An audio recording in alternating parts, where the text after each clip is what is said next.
안녕하세요. 한기웅입니다.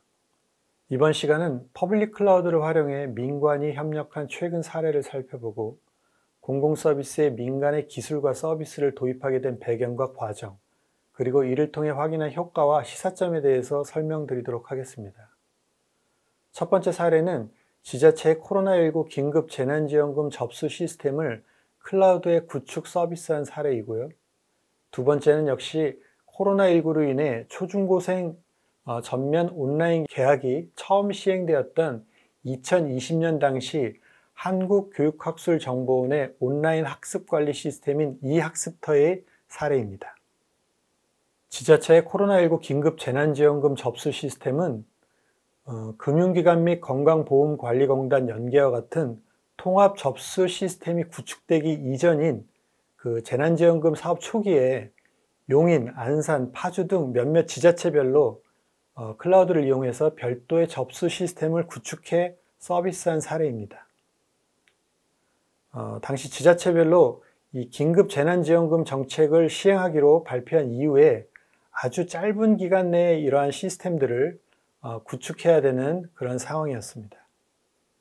우리가 재난지원금 접수 때나 코로나 백신 예약 접수 때 경험해 보았듯이 접수 초기에는 일시적으로 많은 신청자가 몰리게 됨으로써 트래픽이 급증하게 되고 이 때문에 접속 대기 시간이 아주 길어지거나 접속 자체가 제대로 되지 않는 문제가 발생하기도 합니다. 따라서 이러한 서비스 장애가 발생하지 않도록 안정적으로 접수 시스템을 구축하고 운영하는 것이 무엇보다 중요하고요. 또한 그 지원금 신청을 위해서는 개인의 주민번호, 주소, 연락처와 같은 개인정보를 입력하게 됨으로써 이러한 정보를 안전하게 관리할 수 있는 높은 수준의 보안성을 확보해야 되는 그러한 문제가 있습니다. 용인시의 사례로 이 코로나19 재난지원금 신청 시스템의 구축 범위와 구성 정보에 대해서 살펴보도록 하겠습니다. 접수 시스템 자체는 신청자의 개인정보를 입력받고 대상자의 여부를 확인한 후 신청 정보를 저장하는 비교적 간단한 절차로 진행되는 일반적인 웹아스 DB 3티어 구조라고 하는 단순한 구조로 되어 있습니다. 여기서 웹은 사용자가 웹브라우저를 통해 사이트를 접속을 할 때 발생하는 사용자 리퀘스트 트래픽을 처리하는 시스템이고, 와스는 신청자가 입력한 정보를 바탕으로 대상자 여부를 확인하고 관련 정보를 처리하는 어플리케이션 시스템이며, DB는 신청자 정보를 포함한 관련 데이터를 저장하는 시스템이라고 보시면 되겠습니다. 시스템은 비교적 간단한 구성이긴 하지만 신청자 접속량이 급증함에 따라 발생할 수 있는 부하 변동에 따라서 서버를 바로바로 추가할 수 있고 분산할 수 있는 오토스케일링 자동화 기능이 적용이 되었고요. 무엇보다도 중요한 보안적인 안정성을 확보하기 위해서 24시간 모니터링 관제 서비스가 적용이 되었습니다. 오른쪽에 보시는 클라우드 구성도를 간략히 보시면 기본적으로 사용하게 된 상품은 IaaS 상품, 서버, 네트워크, 스토리지 위에 IaaS 상품과 또 관리형 DBM에 쓰이는 파스형 상품이 사용이 되었고요. 24시간 시큐리티, 보안 모니터링이 제공되는 관리형 상품이 사용이 되었습니다. 관리형 DBMS, 관리형 보안 모니터링 상품과 같은 관리형 상품은 클라우드 서비스 제공 사업자가 전체적인 구축이나 운영, 서비스를 관리 형태로 제공을 하기 때문에 특히나 이와 관련된 전문적인 기술 인력을 확보하고 있지 않는 고객은 별도의 운영 부담 없이 바로 안전하게 상품과 서비스를 이용할 수 있다는 장점이 있습니다. 도입 효과로는 무엇보다도 3주라는 짧은 기간 내에 이러한 긴급 재난지원금 신청 시스템을 클라우드상에 구축하여 서비스할 수 있었다는 점이고요. 이를 통해 그 18세 이상 용인 시민 86만 명의 재난지원금 접수를 서비스 장애 없이 성공적으로 진행할 수가 있었습니다. 다시 말씀드리면 단기간 내에 그 대용량 트래픽 처리 시스템을 클라우드상에 빠르게 구축을 할 수 있었다는 점이 효과로 볼 수가 있겠고요. 또 고성능 클라우드 서버와 클라우드의 그 부하 분산 기능을 이용을 해서 대규모 신청 접수를 원활하게 운영할 수 있었다는 장점이 있었습니다. 그리고 마지막으로는 주민정보 등 민감한 개인정보를 안전하게 접수하고 관리할 수 있었다는 효과를 말씀드릴 수 있겠습니다. 코로나19로 인해서 보건, 의료, 경제, 교육 등 다양한 분야에서 국가적인 위기 상황이 발생을 했습니다.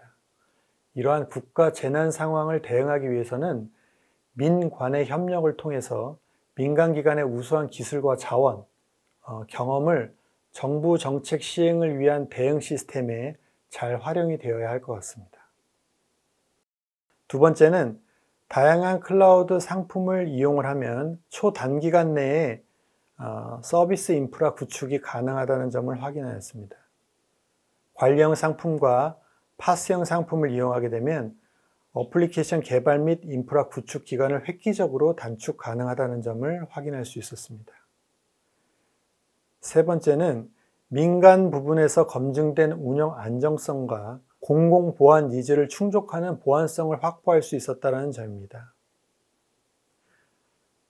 클라우드 사업자는 이미 민간 분야에서 서비스를 제공을 하고 있고요. 저희 네이버 클라우드 같은 경우는 이미 인터넷 포털인 네이버 그리고 글로벌 메신저 서비스인 라인 서비스를 운영한 경험과 노하우를 가지고 있기 때문에 이미 검증된 운영 안정성을 확보하고 있다라고 말씀드릴 수가 있고요. 한국인터넷진흥원 키사가 인증하는 클라우드 보안 인증을 확보하고 있기 때문에 공공기관이긴 하지만 보다 안전하게 클라우드를 이용할 수가 있었습니다. 네 번째는 클라우드 도입을 통해서 서비스 인프라 구축 및 운영 비용을 절감할 수 있었다는 점을 확인할 수 있었습니다.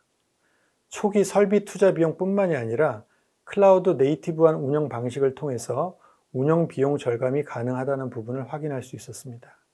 이는 재난지원금 성격 특성상 그 사업이 시행되는 접수 단계에서만 이러한 구축된 인프라를 활용하게 되고 접수 기간이 끝나게 되면 자원들을 반납을 하고 다음 사업이 있을 때 또 이 시스템을 다시 클라우드에 올려서 사용할 수 있다라는 필요할 때만 사용을 하고 필요 없을 때는 빠르게 반납하여서 운영 비용을 절감할 수 있었다라는 점을 시사점으로 들 수 있겠습니다. 다음은 한국교육학술정보원 캐리스의 이학습터 사례를 설명드리도록 하겠습니다. 한국교육학술정보원 캐리스는 LMS라는 공공학습 관리 시스템을 구축하여 전국의 초중고생들에게 사이버 학습 서비스를 제공하는 기관입니다. 대표적으로 이 학습터 서비스는 기존의 16개 시도교육청 사이버 학습을 하나로 통합한 형태로서 개정된 교과 중심의 국어, 사회, 수학, 과학, 영어에 대해서 다양한 학습 자료와 평가 문항 등을 제공하는 서비스입니다. 또한 디지털 교과서라는 서비스는 기존의 교과 내용에서 교과서에서 담기 어려운 멀티미디어 학습 자료 등을 웹 기반으로 제공을 하는 그러한 서비스가 되겠고요. 또 위두랑이라는 서비스는 교사가 사이버 학급을 개설을 해서 학생들과 다양한 토론, 과제, 자료 등을 공유할 수 있는 모둠 활동을 할 수 있는 교육용 커뮤니티 서비스가 되겠습니다. 국내에는 공공학습관리 시스템으로 이학습터뿐만이 아니라 EBS의 온라인 클래스라는 또 다른 서비스가 또 운영 중에 있습니다. 이러한 캐리스의 이학습터 서비스, 디지털 교과서, 그리고 위두랑 서비스는 이미 2019년도에 네이버 클라우드로 이전을 해서 구축 및 서비스가 되고 있었습니다. 2019년도에 이학습터 그리고 디지털 교과서 위두랑 서비스가 클라우드로 이전된 이후에 현재 2021년에는 추가적으로 다른 신규 서비스들이 네이버 클라우드에 구축이 되어 있는 상황입니다. 이렇게 2019년도부터 클라우드로 이전하여 서비스되던 e학습터 서비스는 2020년도 초에 코로나19 확산 방지 대책의 일환으로 사상 초유의 비대면 온라인 계약이 추진되는 상황을 맞게 됩니다. 기존의 e학습터 서비스는 학급 교실에서 선생님들이 이제 컴퓨터 화면을 통해서 자료 화면을 설명을 한다라든가 이런 식으로 학급 단위로 서비스가 이루어진 반면에 이 온라인 계약을 하게 되면 각 개별 가정에서 학생 단위로 이 서비스를 이용하게 됨에 따라 서비스 사용량이 급증할 수밖에 없는 그러한 상황에 직면하게 됩니다. 기억하시겠지만 2020년도 초에 이 코로나19가 급격하게 확산하게 되면서 초중고 학생들이 등교를 할 것이냐 아니면 전면 온라인 계약을 할 것이냐 여러 가지 논의를 거친 와중에 아주 긴급하게 온라인 계약을 하기로 이렇게 정책적인 결정이 되었던 걸로 기억이 됩니다. 2020년도 온라인 계약 규모를 보면 국내 최대 규모의 동시 접속자가 발생을 할 것으로 예상되는 그러한 상황이었습니다. e학습터를 이용하는 초, 중 학생 원격 수업 대상자 수를 전체 도합을 하게 되면 동시 접속자 최대로 예측을 했을 때 약 400만 명 정도로 예상이 되었었는데요. 이는 기존의 언론을 통해서 확인되었던 국내 최대 동시 접속자를 기록을 했던 NC소프트의 모바일 게임 150만 명을 상회하는 그러한 수치고요. 또 공공 분야에 있어서는 2016년 설 명절에 열차 승차권 그 예매 당시에 동시 접속자 45만 명을 기록한 수치에 비하면 상당히 많은 숫자의 그러한 예상 수치였습니다. 따라서 2020년 초에 온라인 계약이 결정된 이후에 초, 중학생 온라인 동시 계약을 대비하기 위해 기존의 4만 명 수준의 수용 가능한 용량을 단 2주 내에 300만 명 수준으로 확장하여 개선해야 되는 그러한 상황에 직면하게 되었습니다.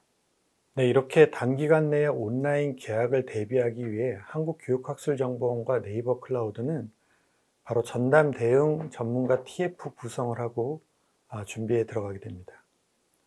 먼저 온라인 계약 대상 학생 규모를 고려해서 인프라 규모를 긴급하게 증설, 확장하는 작업을 진행을 했고요.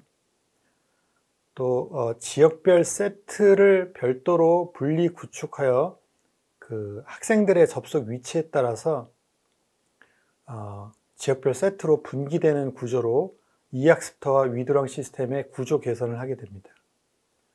또한 기존에는 학급 내에서만 이루어지던 접속 환경이 각 가정의 다양한 접속 환경에서 이용됨에 따라 그 멀티미디어 컨텐츠의 그 CDN 원본 영상을 다양한 트랜스코딩을 통해서 컨텐츠 재생을 안정화할 수 있도록 조치를 취하게 되었습니다.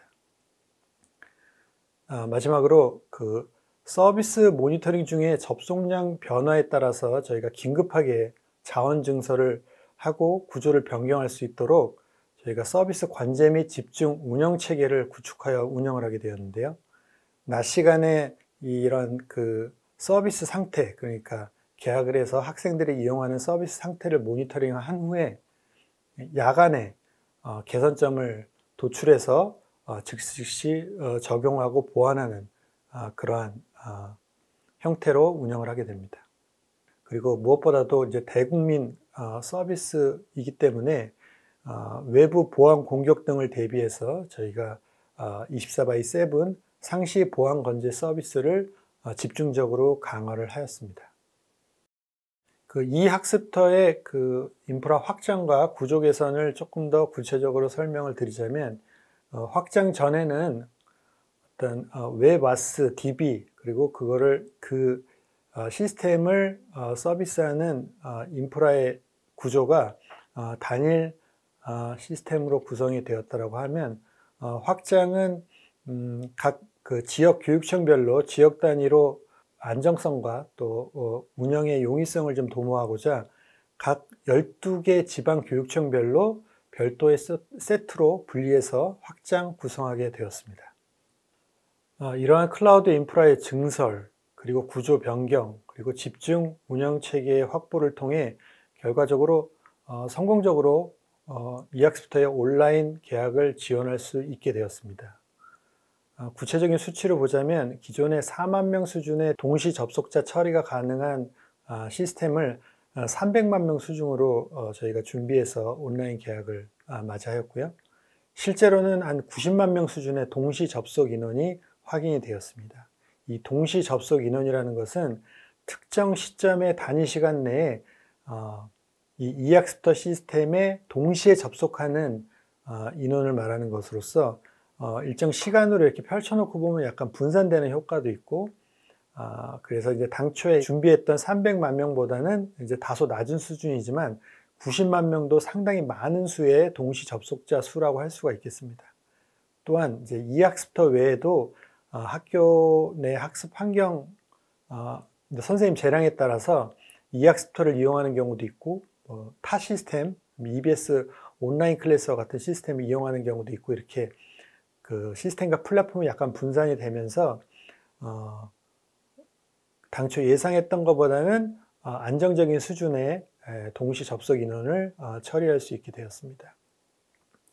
그래서 결과적으로 이제 인프라 레벨에서는 서버, 네트워크, 또 이제 이런 영역에서는 서비스 장애가 한 건도 발생을 하지 않았고요.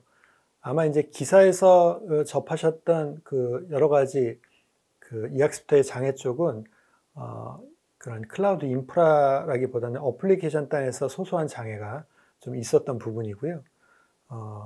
이 클라우드 단의 어떤 그 인프라의 규모나 용량이나 그 성능 관점에서는 특별한 이슈 없이 성공적으로 온라인 방학을 맞이할 수 있게 되었습니다.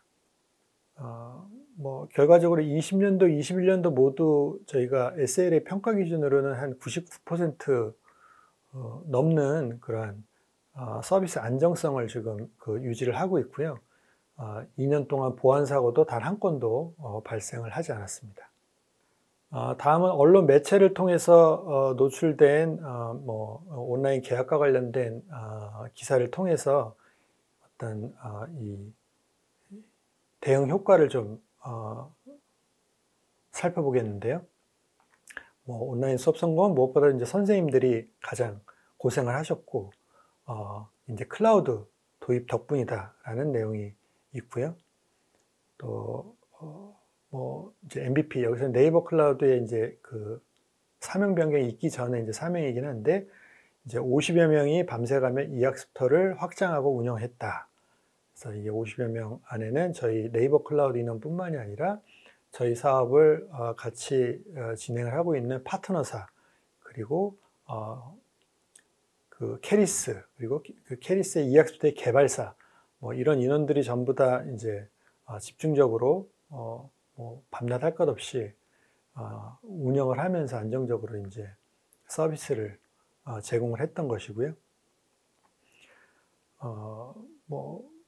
캐리스의 그 본부장님께서 일단 언급하셨다시피 한 달이라는 짧은 기간 내에 인프라를 확장하고 서비스를 안정화시킨 것은 이제 국내 클라우드사의 이제 국내 기술력을 다시 한번 입증한 셈이다, 이렇게 말씀을 하셨는데요. 아까 말씀드린 이제 EBS의 온라인 클래스 같은 경우에는 외상 클라우드상에 당시에 외상 클라우드에서 구축이 돼서 서비스되고 있었는데, 이제 EBS 같은 경우에는 이제 온라인 계약 때 완전히 먹통이 되는 이제 그런 문제가 있었죠. 이제 여러 가지 문제가 있어서 결과적으로는 EBS 온라인 클래스도 그해 이제 저희 네이버 클라우드로 전체 다 이전을 해서 현재는 네이버 클라우드에서 서비스 중에 있습니다. 이런 측면에서 볼 때는 외상 클라우드에 못지않게 이제 국내 클라우드사의 기술력이나 운영 안정성, 보안성, 이런 것들은 충분히 견줄 만큼 경쟁력을 확보했다, 이런 측면을 좀 강조할 수 있을 것 같습니다. 네, 마지막으로 한국교육학술정보원 이학습터의 사례로 확인한 레슨런들을 좀 몇 가지 꼽아 보도록 하겠습니다. 첫째로 이제 이학습터와 같은 공공재 서비스의 경우 예기치 못한 대형 이벤트는 민간 클라우드의 기술과 상품을 이용해 충분히 대응이 가능하다라는 부분을 확인할 수 있었습니다. 예상치 못한 국가 재난 상황이 발생했을 때 대국민 서비스 인프라의 확장은 민간 클라우드의 활용이 필수적으로 좀 필요하지 않나. 만약에 케리스의 이학습터를 포함한 이 학습관리 시스템이 클라우드가 아닌 기존의 이제 온프레미스 기반의 인프라에서 구축되고 운영이 되고 있었다라고 하면 과연 2주라는 짧은 시간 내에 온라인 계약을 준비하고 성공적으로 온라인 서비스를 할 수 있었을까? 거의 불가능했었을 것이라고 이렇게 생각이 들고요. 따라서 이런 재난 상황에서는 이제 클라우드 영역을 적극 활용을 해서 대응을 하는 것이 무엇보다 중요하다. 이런 점을 첫 번째로 꼽아봤습니다. 두 번째, 클라우드 도입의 성패는 클라우드 네이티브한 구성과 운영 체계를 확보하는 것이 핵심이다라는 내용입니다. 클라우드를 단지 사용하는 게 중요한 것이 아니라 클라우드를 사용을 할 때 클라우드의 상품별 특성, 그리고 자동화 기능, 종량제 과금과 같은 클라우드의 특장점을 잘 살릴 수 있도록 어떤 서비스 인프라에 대한 구조 변경이라든가 구성 변경이라든가 이런 것뿐만이 아니라 실제 이거를 운영하는 운영 방식도 클라우드에 적합하게 변화를 주어야지만 클라우드 도입의 효과를 최대한으로 기대할 수가 있습니다. 세 번째는 고객의 서비스를 이해하고 공동으로 대응이 가능한 비즈니스 파트너의 중요성을 꼽아보았습니다. 케리스 2 학습터에서 저희가 확인하였듯이 클라우드를 이용하는 데 있어서 그런 적극적인 기술 지원과 또 안정적인 서비스를 위해서 공동으로 대응하는 것이 무엇보다 중요하기 때문에 이러한 관점에서 대규모 서비스 인프라의 구축 그리고 운영 경험을 보유한 클라우드 사업자를 비즈니스 파트너로 가져가는 것이 무엇보다도 중요하다는 생각입니다. 네 번째는 민간 기관과 정부 내 부처별로 디지털 역량을 조율하는 컨트롤 타워의 중요성을 꼽아보았습니다. 전 국민을 대상으로 하는 디지털 서비스는 민간 기관 그리고 부처별로 보유하고 있는 디지털 역량을 잘 조율하여 협업 시너지가 날 수 있도록 하는 것이 중요합니다. 케리스의 사례만 보더라도 정부기관으로는 교육부가 있었고요. 또 케리스, 그리고 케리스의 이학습터의 개발사, 그리고 클라우드 서비스 사업자, 그리고 클라우드 서비스를 지원하는 이제 파트너사, 이런 여러 기관과 업체들이 이제 원팀으로 저희가 지원을 하게 되는데요. 전체적으로 서비스 상황이나 환경에 보다 기민하게 대응하기 위해서는 이러한 각 민간 기관이나 정부 기관이 갖고 있는 디지털 역량을 잘 조율하는 역할을 하는 컨트롤 타워가 필요하다. 이런 생각을 한번 해보았습니다. 마지막으로 국가적 위기 대응을 위한 디지털 서비스 구축의 제도화 필요성에 대해서 꼽아보았습니다. 코로나19 상황과 같이 예기치 못한 국가적 위기 상황에 보다 기민하게 대응할 수 있도록 위기 대응 디지털 서비스를 지금부터라도 체계적으로 준비하는 것이 좋겠다라는 생각입니다. 지금까지 클라우드를 활용한 민관 협력 재난 대응 사례를 살펴보았는데요. 급변하는 사회 변화와 예기치 못한 국가 재난 상황을 대응하기 위해서는 민관이 협력하여 민간 기관의 기술과 경험을 적극 활용하는 것이 중요하다라는 것을 다시 한번 강조드리겠습니다. 이상 수고하셨습니다. 감사합니다.